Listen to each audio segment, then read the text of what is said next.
Alors en fait, l'idée c'est évidemment de faire un comparatif. Donc on prend d'un côté les prix au mètre carré à l'achat, la taxe foncière, les charges de copro, et on part du principe que vous avez 10% d'apports qui vont donc être injectés dans ce projet immobilier. En face, on met le prix des loyers, évidemment, pour la même surface, et on considère que les 10% que vous n'allez pas mettre dans l'achat, vous allez les placer sur un produit d'épargne. Et en fait, on rentre toutes ces données et à un moment donné, les courbes se croisent. Et en fait, quand les courbes se croisent, ça veut dire que la location commence à coûter plus cher que l'achat. Alors, où est-ce que c'est le plus intéressant d'acheter en France ? Alors oui, effectivement, il y a des grosses différences.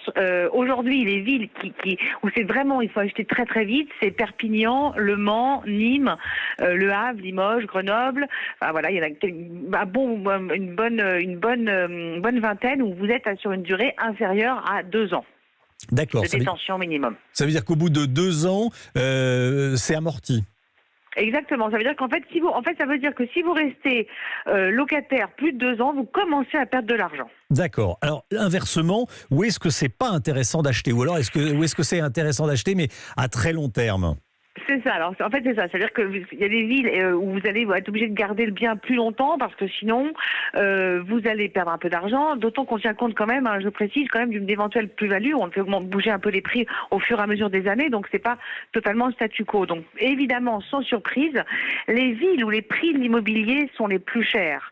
Alors, vous avez Paris, vous avez Paris évidemment, mais vous avez Lyon aussi. Alors, pourquoi Lyon ? Parce que Lyon, vous avez des prix à l'achat qui ont bondi depuis le Covid notamment.